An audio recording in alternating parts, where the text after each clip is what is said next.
আজ অষ্টমীর দিনকে আমরা গিয়েছিলাম আছিপুরে ঠাকুর দেখতে। এখানে যাওয়ার ইচ্ছা একদমই ছিল না, একটা ঠাকুরের জন্য কে অত দূরে যায়।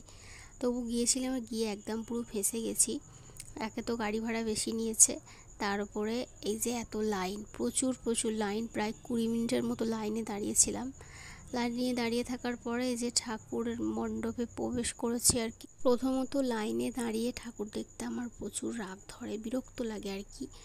যে ঠাকুর দেখবো তাতে আবার লাইন দেওয়ার কী আছে, আমার একদমই ভালো লাগে না। যেখানে লাইন হয় আমি সেখানে দাঁড়াই না, সেটা ক্রস করে অন্য ঠাকুর দেখতে চলে যাই। তবে এখানে একটাই ঠাকুর, কোনো উপায় নেই, গাড়ি ভাড়া দিয়ে গেছি, সঙ্গে সঙ্গে ফিরেও আসতে পারবো না, ঠাকুর তো আমাকে দেখতেই হবে।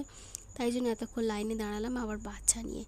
তো মানে কি বলবো, একটা নাজেহাল অবস্থা আর কি এতক্ষণ। আর সেদিনকে গরমটাও খুব পড়েছিল, আর এখানে একটুও দাঁড়াবার জায়গা নেই। যেই মাত্র ঠাকুর দেখে বেরিয়েছি সেই শুরু হয়েছে ঝড় আর আকাশ ডাকা। তো আমি তো ভাবছিলাম যে কেন যে আজকে বেরোতে গেলাম শুধু শুধু, কী জানি। আর তখন বাজে হচ্ছে 9টার মতো, রাত্রিবেলা আর কি। আর বেরিয়েছি বেশি নয়, ওই 1 ঘন্টা আগে 8টার দিকে বেরিয়েছি, একটুখানি ফুচকা খেয়েছি, খেয়ে এখানে এসেছি। তো এই অবস্থা হয়েছে। তো কী আর করব, ঘরে তো যেতেই হবে, কারণ মিষ্টি সাথে আছে, মিষ্টি সাথে থাকছে মানেই চিন্তা। আমরা ভিজি ভিজি, তবে মিষ্টি তো ভিজলে হবে না। আর ওর একটু মানে ঠান্ডা হাওয়াটা লেগেছে, তাতেই ওর যা শরীর খারাপ হয়ে গিয়েছিল। তো মানে আর কি বলবো। তো এই তো। আর এই হচ্ছে প্যান্ডেল।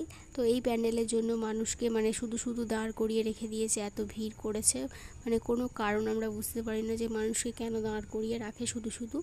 তো যাই হোক, এখানে দেখো আমরা আমাদের ঘরের কাছে এসে গেছি, কিন্তু ঘরে ঢুকতে পারছি না, এত বৃষ্টি হচ্ছে, যেতে গেলেই ভিজে যাব। আর ছাতা তো নিয়ে বেরোয়নি, তাই জন্য কোনো রকমে কিছুক্ষণ পরে একটু থামতে বাড়ি গিয়েছিলাম আমরা।